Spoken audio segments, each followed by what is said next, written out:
I was very fortunate going into this movie that I didn't know anything about it. I hadn't seen any trailers, I hadn't seen any teasers, I hadn't read anything about it. The only time I watch trailers is when I'm in the movie theater and they play before a film. I personally hate trailers. My issue with them is they tend to give away about 70 to 80% of the movie's plot. It's like a montage and it tells basically the entire movie up until whatever the ending is. And it kind of, to me, defeats a lot of the enjoyment in watching the movie because you already know what's going to happen for the first, like, two-thirds of it. And it just ruins all the suspense. It ruins all the surprise. It's better to watch a movie and have no idea where it's going than to go in already knowing pretty much everything until the twist ending. So you might wonder how I pick which movies I'm going to see. Generally speaking, I'll look at a release calendar. Then I might look at Rotten Tomatoes or something and just look at a couple of the summaries. Rotten Tomatoes isn't that accurate, but it at least gives you some idea. In particular, if there's certain genres of movies that get really high reviews, it's generally a good sign, particularly things like sci-fi or action movies, because I find critics tend to hate those. Horror movies are a mixed bag. Generally, if critics like them, it means they're bad because it's like some sort of boring art film. But I digress. So people were like, I saw some descriptions of this movie under the release calendar, and it's like a sci-fi epic that involves travel to the outer planets and maybe aliens. I'm like, you had me at sci-fi epic. This is kind of like a new genre we've seen a lot of lately. There's been a lot of kind of semi-realistic or like near future ones. We had like Gravity, we've had Interstellar, we've had The Martian. There seems to be a fair number of these where they're like the near future. They may be like 30 years in the future or something, but they're trying to kind of blur the line a bit. And I think it's a good thing, and I kind of hope that some of this is maybe rekindling some interest in space exploration, because it's kind of sad what NASA has been reduced to, and I really want us to kind of return to the stars, as it were. So let's talk about the movie. This movie was kind of... I was going to like this movie pretty much no matter what it was, because it has a lot of the like tropes that I just love. It's existentialist, it's train of consciousness, it's about alienation, it's science fiction, it takes place in space. You have the whole thing where it starts out very normal and things get more surreal and kind of the laws of reality start to break down. It has a lot of things that I just like. It's like something like Annihilation or the original Solaris or Stalker or just something like that. Interstellar's also like that. And kind of, regardless of how the film actually turned out, I was probably going to like it just for that reason. That being said, we have to try, at least I try to judge a film on its own merits, whether or not it's a genre I like, or whether or not it has like the particular tropes and it has the particular things that I kind of favor. So is this a good movie or a bad movie? I'd say it's a very good movie. I really enjoyed it. I actually enjoyed it more than I kind of imagined. I could have imagined that I would. It's very solid. It's a very good science fiction movie. Like I said, it's very kind of existentialist, stream of consciousness. I really liked it. So let's kind of get into it a bit. Now, it's been described as Apocalypse Now in space, and I think that's very accurate. It does have a lot of kind of the tropes. The story arc is very similar. Things kind of get more savage and more primitive the further he gets out. So maybe let's just kind of dive a bit into the story and we'll kind of talk about it. So our main character is Roy McBride, which is a very pulpish spaceman name. So that's pretty cool. So he kind of starts out in a state of just kind of complete alienation from society. He really idealizes his father, who is generally regarded as being the most prolific explorer in space history.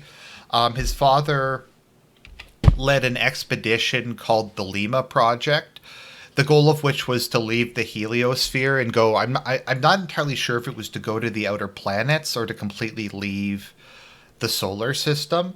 The idea being, without the interference of the sun, they'd be in a position to observe a lot of different galaxies and to try to find intelligent life.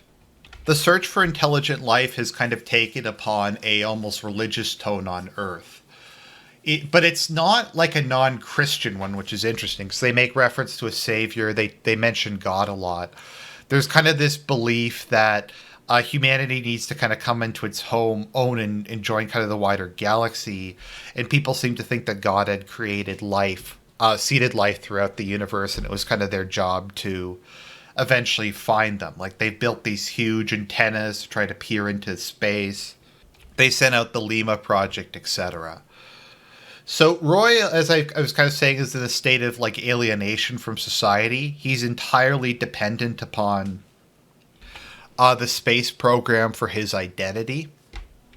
He's known for his pulse rate never going above a certain amount. He's extremely cool and calm. He was married to Liv Tyler, of all people. I mean, Brad Pitt is kind of a Chad, but that being a spaceman who's married to Liv Tyler kind of puts you to another level of being a Chad. But he breaks up his marriage with her because she's getting in the way of his mission to be a super space explorer guy. So he is kind of completely alienated from society and alienated from other people. And he loves his father, and he really respects his father, and he wants to be like his father. But at the same time, he feels a lot of resentment for him, because when his father went on this exhibition to the outer solar system, he completely vanished, and no one has heard from him since.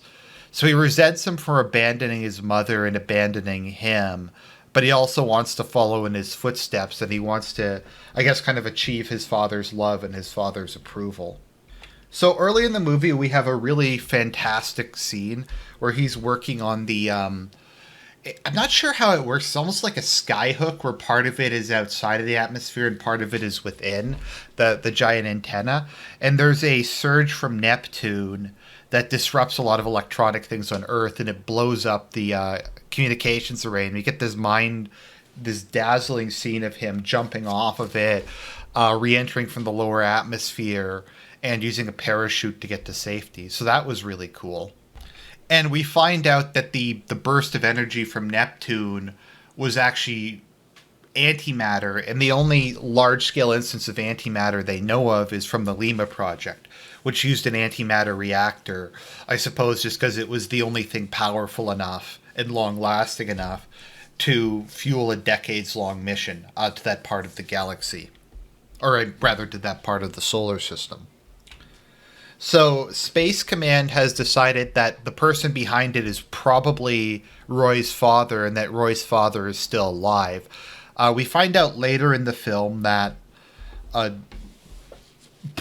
in contrast to what they told the public that had disappeared, there had been a mutiny on board the Lima Project, and his father had killed the mutineers along with just some other people who happened to be in that part of the station. And he had kind of gone crazy over time and become more and more obsessed with the search for intelligent life and refused to end the mission. So they want Roy to go to Mars, as the colony on Mars is underground, and it's the only one where a lot of their long-range communication stuff hasn't been affected. And he's going to send an appeal to his father. If he can get his father to stop, that's great. If not, hopefully his father will send a response that'll allow them to kind of triangulate his position around Neptune. And if they're able to do that, they will be able to go in with nuclear weapons and blow up the Lima Project and stop the power surges. So on the moon, we see that it's he flies commercial to the moon, which is of course extremely expensive, but they don't want anyone to know about his actual purpose, nor know that his father might be behind everything, because he's the poster boy of Space Command. And this is where we kind of start to see some more of the existentialist aspects of it. We see that the moon is a lawless environment. There's pirates everywhere. There's proxy wars and kind of low intensity warfare going across the moon, as different countries have overlapping claims, and a lot of the mining sites tend to touch each other. and that kind of thing. There's also a lot of lunar pirates who are attacking rovers and stealing valuable technology and that kind of thing. One of the few safe zones is run by the United States, and it's basically just very commercial. It's just a giant mall, basically. And he just kind of reflects that kind of the hopes of space exploration just became another thing representing the worst aspects of Earth. And that's kind of a theme that continues throughout this movie, where him and his father initially have a very dark view, kind of because of their alienation and their inability to kind of connect with other people. They sought out space for the isolation, and they sought out kind of aliens because they thought that they could relate to them more than they could to their fellow men. So they opt to take Roy to the far side of the moon, because the far side of the moon is where Space Command has its like secret rockets that they use to go to Mars. So on the way there, we get this really cool action scene where his convoy of moon rovers get attacked by a group of pirates. And just kind of the low G combat is really cool. And once again, it's kind of an Apocalypse Now type thing. Things are kind of getting more and more chaotic and more primitive the further along they go. So as he reflects that once again, humanity has been unable to escape its worst impulses on in the new frontier, and it kind of reflects that maybe that his father might have just left in disgust because the more, I guess, kind of recently colonized parts of space, once again, just kind of wound up looking like the rest of the world. So he reaches the far side and he gets on a rocket that's going to Mars. And on the way there, they hear a distress call. And they go to the distress call ship. And it turns out that it was a medical ship. And the medical ship had baboons on it. And the baboons had killed the crew. And it kills the captain of the ship he's with. And he barely manages to escape with his life. It was kind of an interesting, realistic way to have a space monster in a completely plausible fashion. So that was kind of cool. I liked that scene a lot. That was an interesting idea. So he reaches Mars with the 3 surviving members of the crew. And the Mars base is very interesting. It's all underground. It has a red tint. It's really disturbing. You get this profound sense of isolation. The commander of the base was the children of 2 of the Lima Project participants. And they had her before they left. And she said she's only been to Earth once. And she spent the rest of her life on Mars. And she just kind of reflects how much more beautiful Earth is. And rather than kind of spending the majority of her life, I guess she gets to go outside frequently. But most of her life in this underground bunker with no sunlight and no fresh air. So they have him send several messages to Neptune using their laser transmission. And apparently one of them gets a response. So the people he went with are going to go to Neptune with nuclear weapons and blow up the Lima Project space station and stop the antimatter pulses. So they determine that they refuse to let him go along with the crew. And they deem him psychologically unfit to continue the journey. So they're going to send him back to Earth. But the person on the commander of the base gives him directions, and she helps him get to the rocket because he just decided to go with them to make it off the planet and to go and finally confront his father. And we get this really cool scene where to get to the spaceship, he has to go through an underwater lake. And it's cool to see a guy in a spacesuit underwater, but he it's completely black in it, and he has to crawl along it by grabbing a pipe and just pulling himself along. And that was just really cool. That was a very enjoyable scene. So he makes it there and he gets on the spaceship, and kind of due to an accident, the 3 people try to attack him, and he accidentally kills all 3 of them. And so he's alone, but he's been launched into space and there's a nuclear weapon on board, and he decides to complete the mission anyways. So he turns off the comms so his father can't detect him coming and just heads there.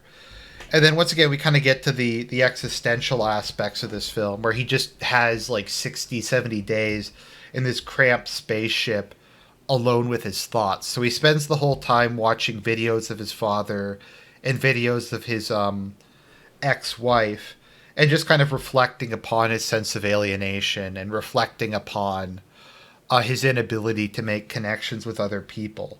And as the film goes on, he kind of becomes more and more resentful of his father.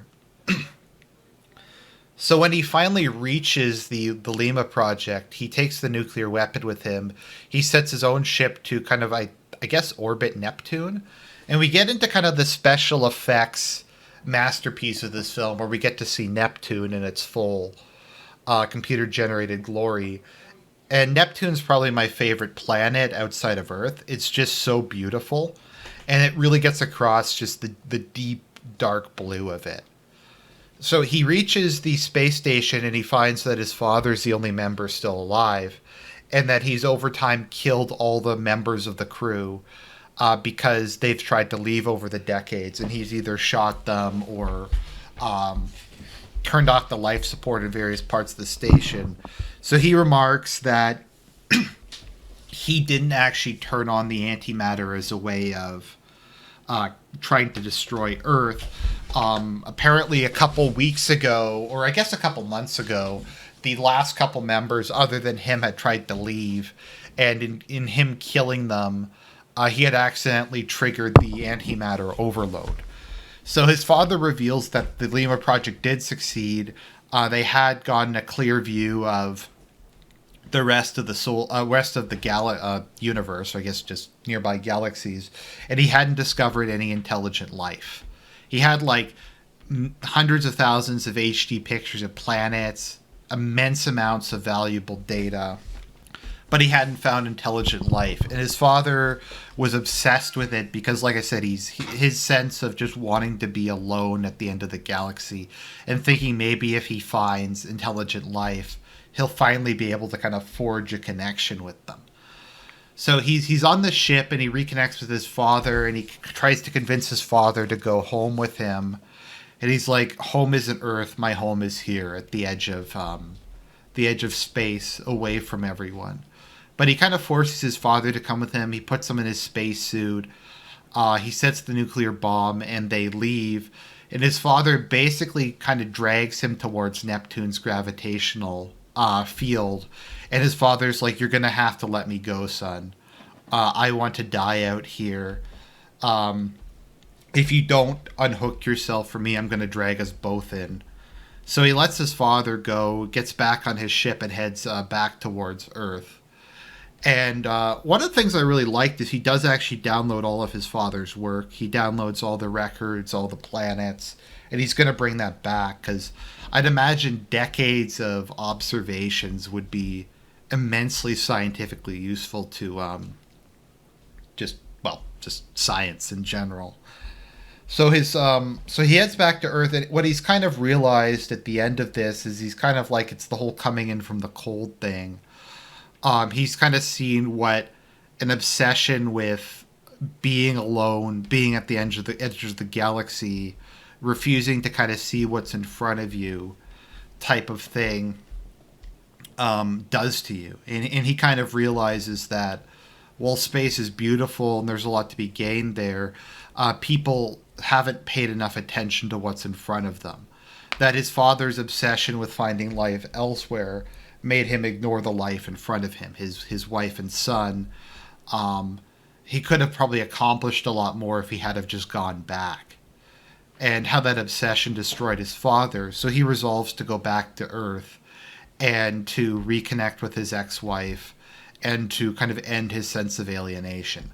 And kind of at the beginning of the movie, he has this really like robotic mantra he says to himself about how he's entirely self-sufficient, and he kind of changes that. And like the last scene of the movie is him reconnecting with his ex-wife and presumably getting back together with her. So overall, it's an excellent movie. I really like the themes in it. It's very mellow. There's a lot of downtime in it, but I never really felt bored. The action scenes were really good. I'd imagine, I don't know if actual spaces like that, but they always felt pretty realistic to me.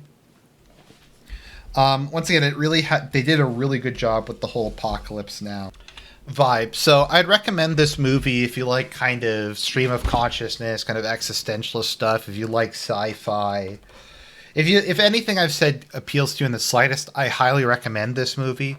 Great movie. I really enjoyed it. Unexpected gem kind of. I know it's like a big release, but big releases aren't always good. So that's my review of Ad Astra. I hope you enjoyed the review. This is Argent, and I'll talk to you guys real soon. Lots more content to come.